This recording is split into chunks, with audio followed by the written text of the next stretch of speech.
With Lucky Land Slots, you can get lucky just about anywhere. Dearly beloved, we are gathered here today to... Has anyone seen the bride and groom? Sorry, we're here. We were getting lucky in the limo and we lost track of time. No, Lucky Land Casino, with cash prizes that add up quicker than a guest registry.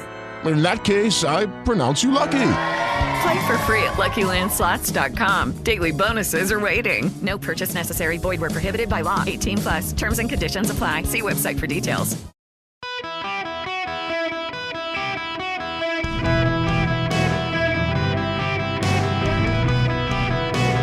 Welcome to the Eric Erickson Show podcast, Hour 2.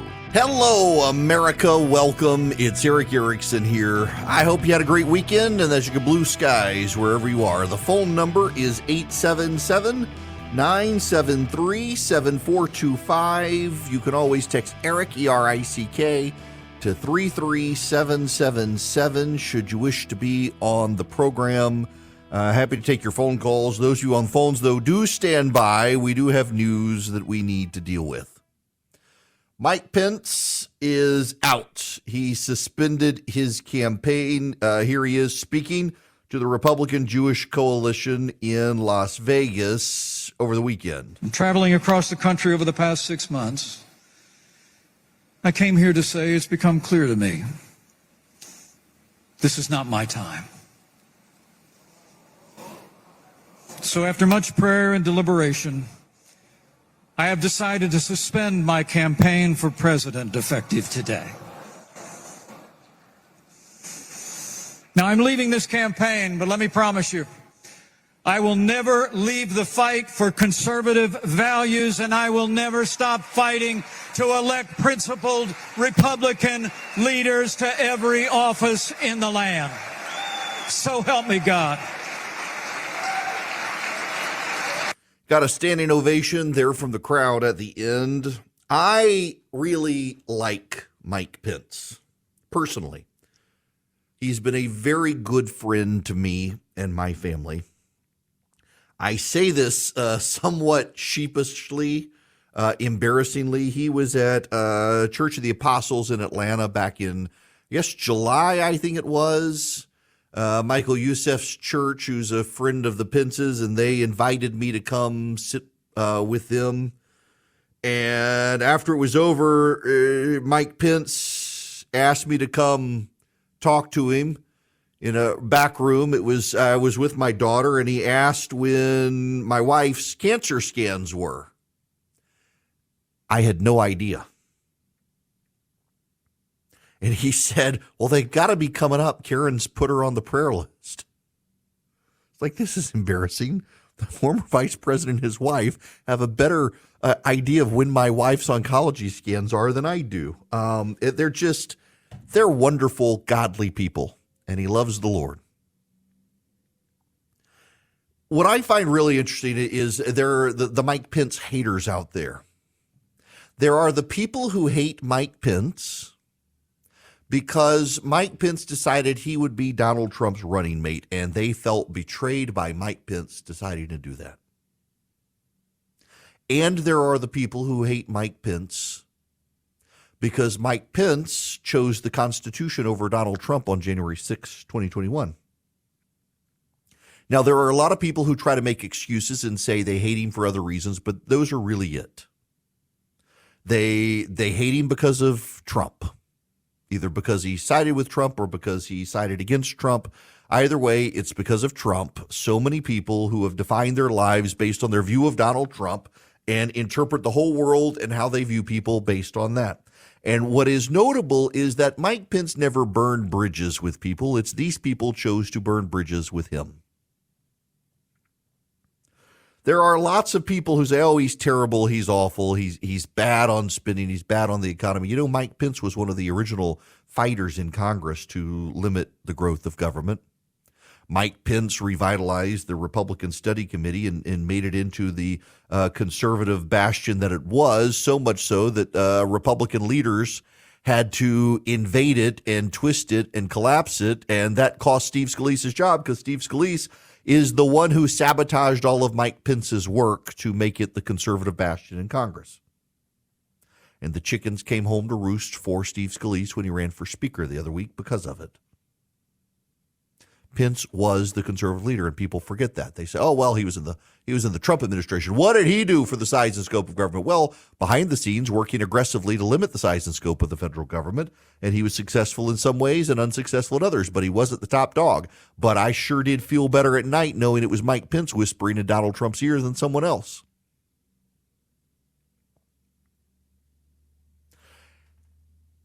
He may not be your cup of tea in politics, but you should at least appreciate that a man like that was willing to get into politics, someone who explicitly is a person of faith, who is guided by his faith, who takes his relationship with God seriously and also takes his relationship with his family seriously and also does his best to keep his promises, not always successfully.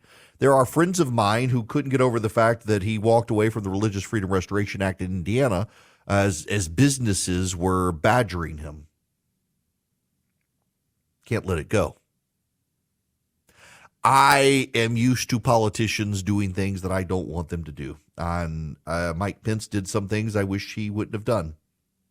But I always knew that his heart was in the right place, even if I disagreed with Mike Pence. So here's the reality. He was never going to be president. He felt compelled to get into the race, but there was never a path for Mike Pence. There was never a path for Mike Pence because of what I said at the beginning. He burned his bridges. Well, he didn't. They did. People burned their bridges with Pence because he sided with Trump, and people burned their bridges with Pence because he sided against Trump. So when you've alienated those groups of people who burned bridges with you because of your standing with Trump, you have too small a group of people who are willing to be with you to advance your cause. He has struggled with his fundraising, and he has struggled with votes to get on the debate stage. But there's a place for Mike Pence. Now, I've told you all this story before. I'll tell you again. Back in 2004, friends of mine, Mike Krimpaski, Josh Trevino, Ben Dominich, they started redstate.com.org at the time. I rolled it over to .com later, but they started it, and then they put me in charge of it. And as my online voice was rising, and I was a conservative trench fighter who was even fighting Republicans, I spent a lot more time fighting Republicans than Democrats just to try to hold them accountable for what they said they would do, and they kept betraying their conservative principles. I got a package in the mail from Mike Pence. I didn't know him. I knew a guy who worked for him who had put me on Mike Pence's radar, and Pence sent me a copy of Russell Kirk's The Conservative Mind. Still have the copy. And inside he wrote a note. He said, if you're going to be a voice of the conservative movement, you need to be sure what you believe. Mike Pence is a conservative's conservative. There are a lot of people right now who consider themselves conservative, but they're really not. They've confused supporting Donald Trump with supporting conservatism. Conservatism is about supporting a set of ideas, not a man. I ran into a guy the other day who said, you keep me grounded, you bring me back towards the center. I don't view myself as being towards the center, but a lot of people do just because of the tone and tenor of what I do. I try not to be a brain biblical donkey on radio. And I try not to ground myself in support for just a man, but in ideas, and those ideas are conservative. Same with Mike Pence. Mike Pence is actually a rock-ribbed conservative who's helped lead the conservative movement for a long time, and yet he's somehow viewed as some moderating voice, not because he's a moderate, but because he's not crazy and he doesn't want to be a brain biblical donkey. He wants to advocate based on ideas and not just throw punches. There's a time and a place to throw a punch, even Jesus did with the money changers. But that's not every time. That's the exception to the rule, which Pence gets. So there's a place for Mike Pence. And that place is a leading voice and conscience of the conservative movement. In fact, I would say Mike Pence's place is going to be a guardian of the conservative movement. His conservative principles are unquestioned. And at a time where you have loud populist voices trying to co-opt the conservative movement, Mike Pence being a leading voice of conservatism, saying this is not conservative or this is conservative, will be worth its weight in gold. A lot of people will resent him. A lot of people will challenge him. A lot of people will question it. And a lot of people won't go along with him. But those of us who are actually committed to conservatism will pay attention, will notice it, and will appreciate that he's there being that voice, being that conscience, being that person who says this way, not that. This is right and this is wrong. There are a lot of people who want to be moral relativists even on the right. Conservatism can't exist with moral relativism. It's got to be grounded in moral absolutes. There are good things and bad things. There are true things and false things. There are right things and wrong things. And Mike Pence has a good head on his shoulder. He's an adult in the room, and he can be one of those clarion calls for right versus wrong, good versus evil. And I hope he does. I wish him and his wife, Karen, the very best. They're good people. They're really, really profoundly good people, good moral people. They're the sort of people you want in office. And this is one of the remarkable things here is we have so many people who so often say, I want people I can be proud of in office. There was one, and he couldn't get the support to carry on. He's one of the guys, even if you disagree with him, you should wish more people like that were in politics, who were grounded in their faith, who used their faith as a limiting principle of the things he should not do. He should not advance because they violated his principles of faith. Ross Douthat of the New York Times once said, if you hate the Christian right, you'll really hate the post-Christian right. Mike Pence was a Christian in politics, bound by his faith, which meant that there were things he could not bring himself to do, even as others would call him to do those things, because in his conscience they were wrong, guided by the dictates of his faith. He was one of those politicians who he didn't cheat on his wife. You didn't have to worry about him. He went home at night to his family that he loved, and every day he got up and he wondered how to make the country better, and he will still do that. Just in a different way, a different path, and a different field. God bless him. He's a great, great person. Now, this makes for an interesting dynamic.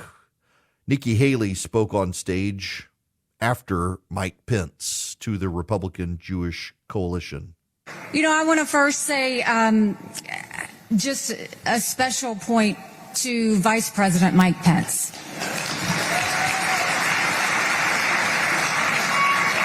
He's been a good man of faith. He's been a good man of service. He has fought for America, and he has fought for Israel, and we all owe him a debt of gratitude. What was notable is that she came on stage after Mike Pence, as did Ron DeSantis. Now, for those of you who pay attention to the nature of politics and all,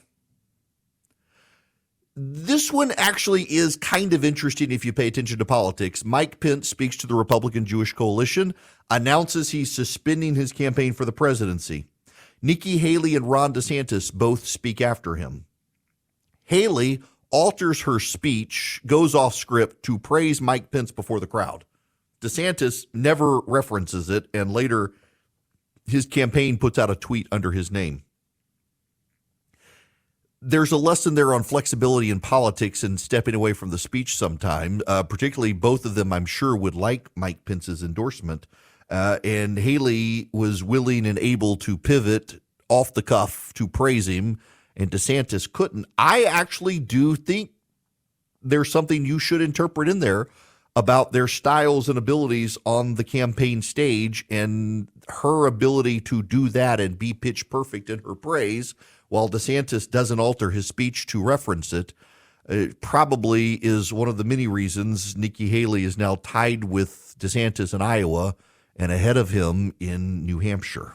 Welcome. It's Eric Erickson here across the nation. The phone number 877-973-7425. I need to tell you something.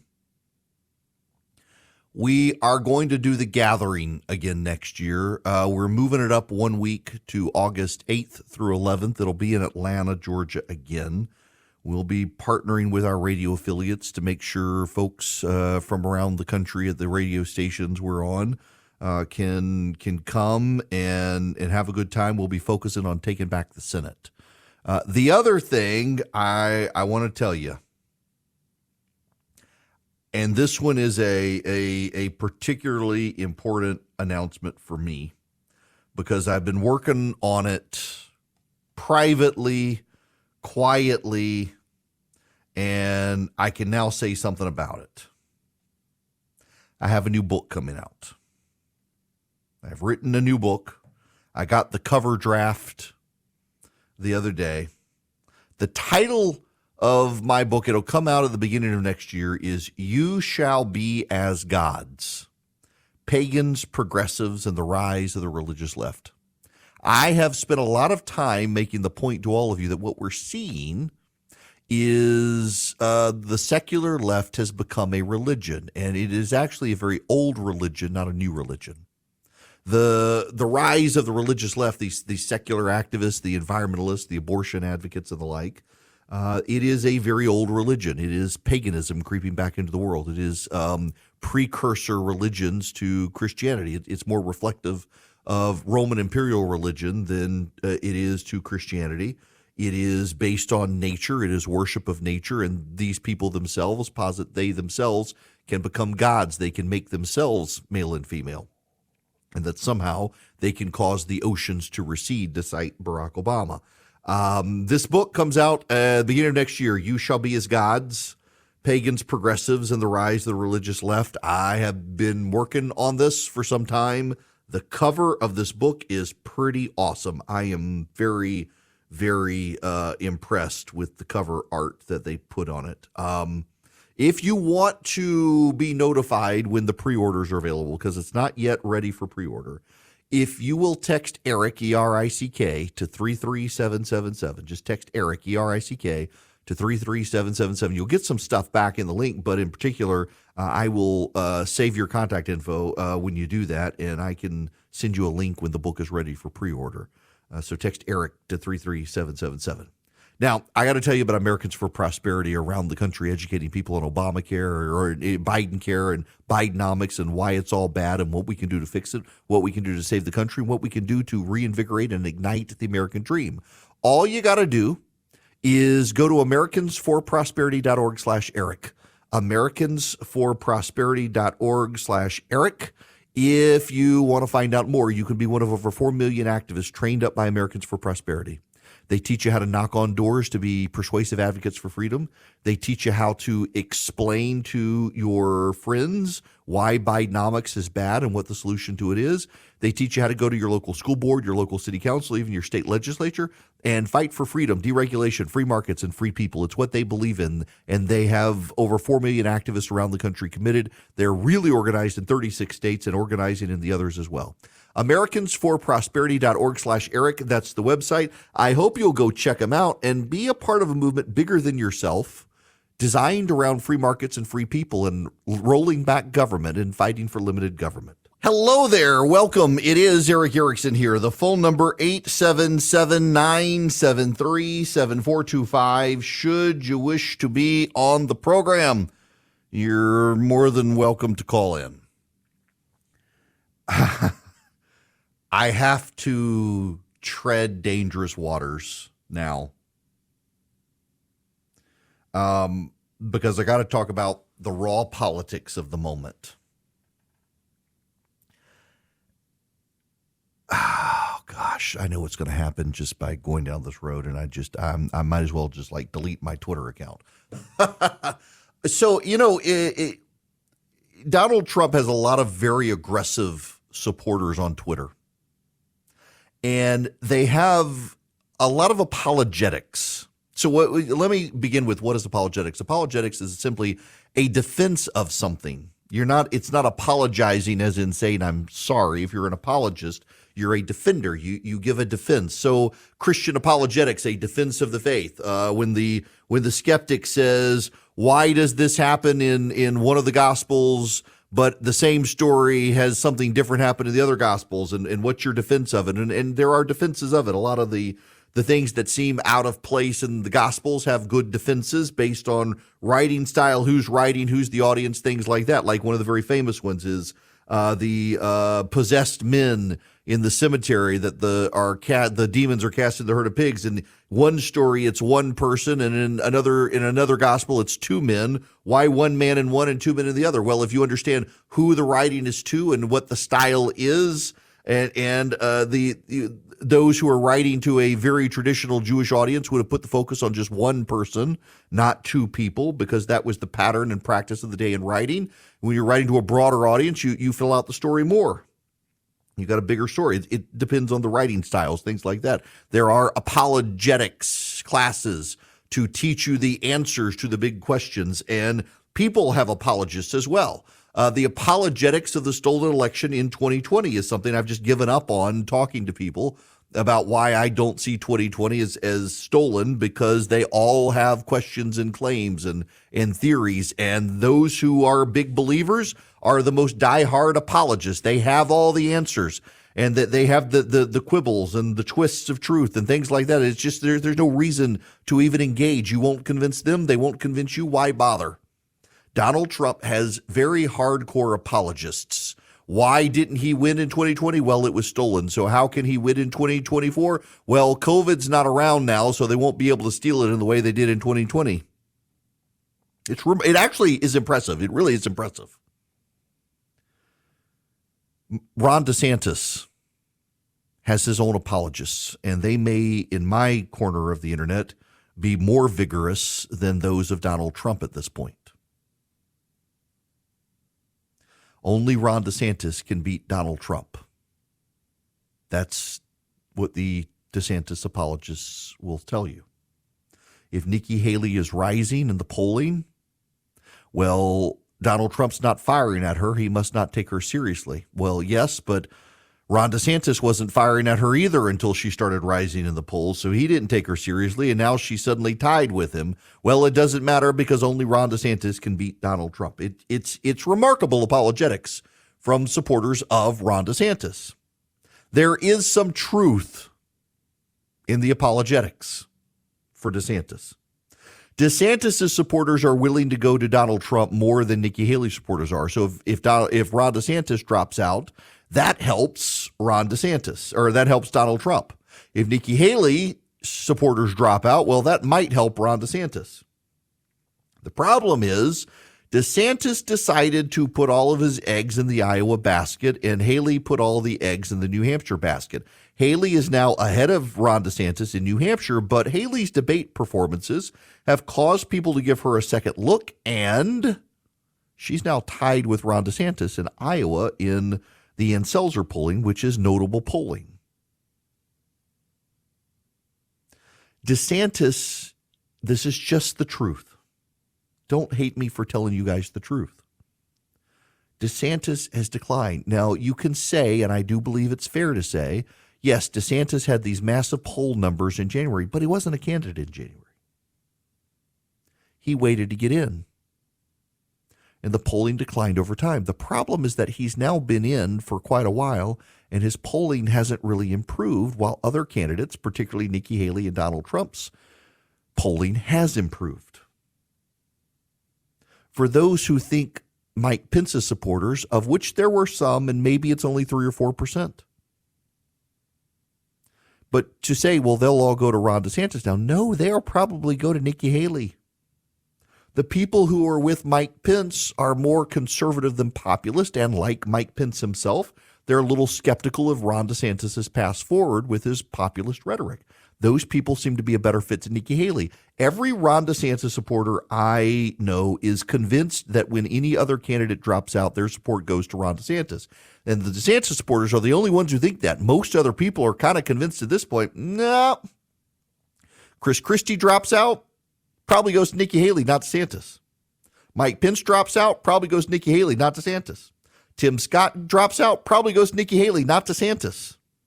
Because Nikki Haley and those candidates are more aligned rhetorically, in style, and in substance than Ron DeSantis. There's a problem, however. DeSantis drops out, his votes go to Donald Trump. who's already at 50% nationwide, is at 43% in Iowa, who would cross over 50% probably if Ron DeSantis dropped out. And so all of that gets me to this. The big winner of a Nikki Haley surge is Donald Trump. The reality is there should be only three people in the race: Donald Trump, Nikki Haley, and Ron DeSantis. The reality is this is a race between Donald Trump, Nikki Haley, and Ron DeSantis, and it's not much of a race because Donald Trump is winning pretty decisively. Nikki Haley and Ron DeSantis are only holding Donald Trump beneath 50% in some state polling. If either drops out, it probably helps Donald Trump. And if both stay in, it helps Donald Trump.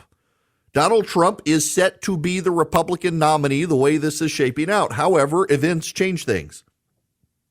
It is very probable that before we get to Super Tuesday, Donald Trump will be a convicted felon, whether you like it or not.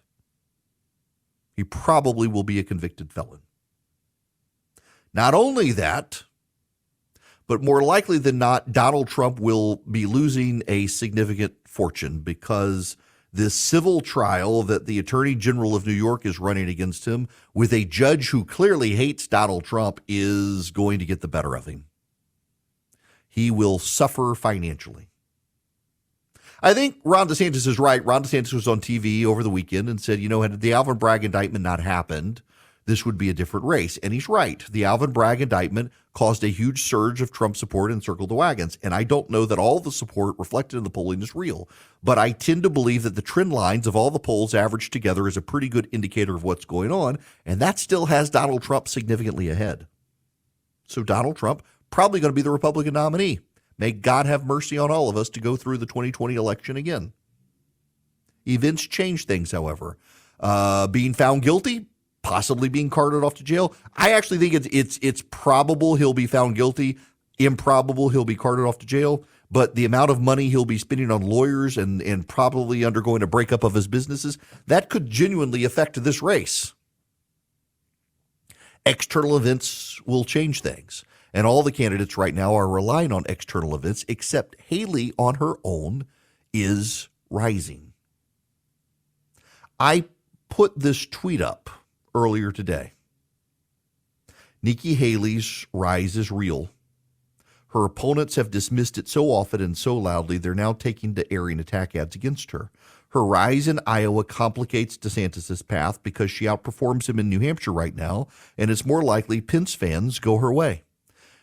The DeSantis fans are right now on my social media having an absolute meltdown. They make a good point that if Nikki Haley drops out, the odds of her supporters going to Trump aren't huge. If Ron DeSantis drops out, the odds of his supporters going to Trump is huge. And they're absolutely right. The problem, though, is that all this sets up Donald Trump to be the nominee because Haley's going nowhere and DeSantis is going nowhere, and that leaves Trump on top, barring external events shaking up the race. That's just the reality of it. But this isn't good for Ron DeSantis. And for all of my DeSantis friends, of whom I have many, and I like him and his campaign, you got to understand reality here is that his campaign isn't really catching fire like they expected.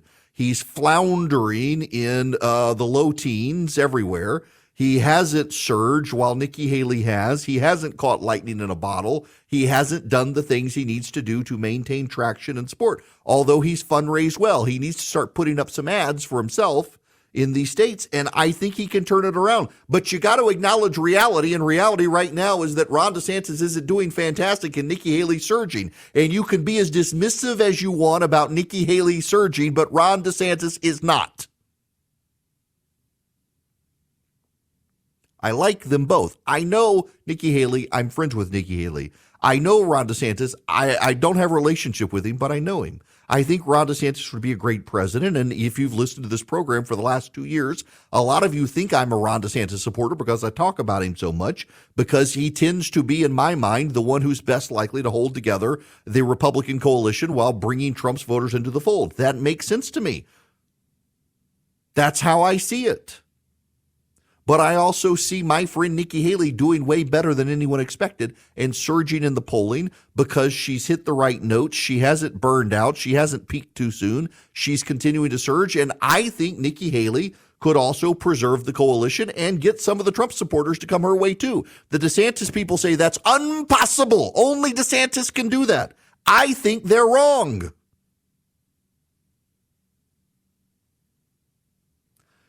None of this is worth arguing about. But here's the bottom line. If you support Ron DeSantis, you do have to recognize the trend lines and the polling averages are not good for him. And you can say those polls are wrong. You can say they're bad. You can say they're malicious. You can say they're PR. You can say whatever you want. But the trend line for DeSantis is bad, and the trend line for Haley is good. And together, that makes a good thing for Donald Trump. If the election were held tomorrow, Donald Trump would be the nominee. The upside is that the election's not going to be held tomorrow. And because the election's not going to be held tomorrow, DeSantis has time to turn it around. But DeSantis made the conscious decision to go all in on Iowa. Nikki Haley made the conscious decision to go all in New Hampshire. And Nikki Haley is now in second place in New Hampshire, and she's on the upswing in Iowa without having done a whole lot other than having a commanding performance. So how does Ron DeSantis expand the map? Because right now, Nikki Haley has expanded her map, and Ron DeSantis has not expanded his. And all this does is help Donald Trump. So the DeSantis campaign has some serious thinking to do as to how they regroup, retool, and advance. And if it's a slugfest against Nikki Haley on the debate stage, good luck with that. She's a great debater. She's held up against Vivek Ramaswamy, and she'll hold her on against Ron DeSantis, whose campaign has been mischaracterizing her position on bringing people in from Gaza. Listen, this is not anti-DeSantis, and part of the problem is when you hear a criticism, a lot of people who support a candidate hear it as criticism of that candidate or you're against that candidate. I'm not. I'm just telling you the truth. We have two candidates in the race beyond Donald Trump that matter. One of them is trending up. One of them is trending down. And the one who's trending down is the one who's convinced only he can beat Donald Trump. And yet he's about to get beaten by Nikki Haley. So he needs to figure something out and stop complaining about Nikki Haley and the rest of us who are pointing out what's going on and figure out how to get himself trending back up instead of just screaming that the polls are rigged. This is just reality, even if you don't like it. Now, reality is also that we've got all this economic mess right now. You know, the Fed, Wednesday or Thursday is going to be announcing interest rates, what they're going to do with them. Everybody's going to be watching that in treasuries. The markets are in turmoil. Regional banks are in turmoil. No wonder Swiss America is sounding the alarm on the secret war on cash and the assault on our freedoms. You've got soaring interest rates squeezing the economy, banks teetering on collapse. Swiss America can help you protect your hard-earned assets now. They can educate you on what to do. You should go read their report, The Secret War on Cash. Your copy's free. All you do is call or text 800-289-2646. 800-289-2646. The all-out war on cash includes digital forms of currency. It's spreading daily. So read The Secret War on Cash. It's free to my listeners. You just mentioned Eric Erickson, my name. When you call or text, just text my name, Eric Erickson, to 800-289-2646, 800-289-2646. You can also go to SwissAmerica.com/Eric. That's SwissAmerica.com/ERICK. Or just call or text my name, 800-289-2646. Message and data rates will apply. Hi there, welcome. It's Eric Erickson. The phone number, 877-973-7425. Should you wish to be on the program, I would love to have you with me, but it does need to be topical. We only do an open line on Friday. Now, we got to move on to other stuff. In particular, I got to tell you, just as a radio person, I can nerd out on this. On this day, in 1938, this happened. The Broadcasting System and its affiliated stations present Orson Welles and the Mercury Theater on the Air in The War of the Worlds by H.G. Wells.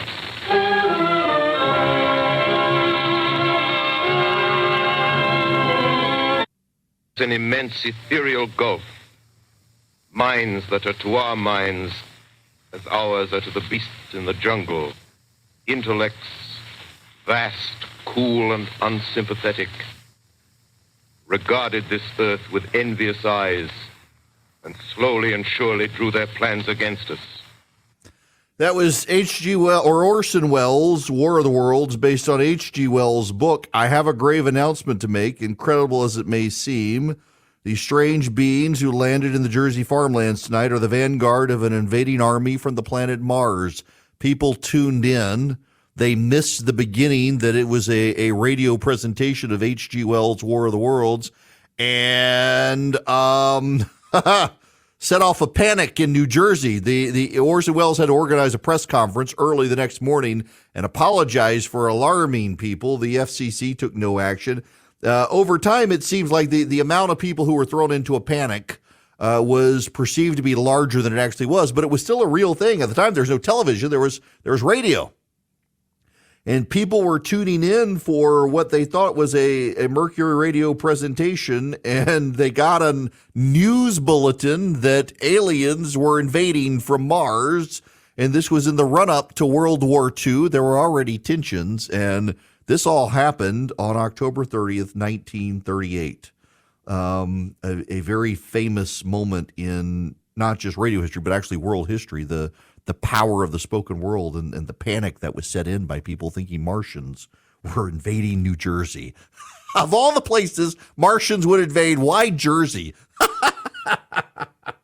Lucky Land Casino, asking people, what's the weirdest place you've gotten lucky? Lucky? In line at the deli, I guess? Aha, in my dentist's office.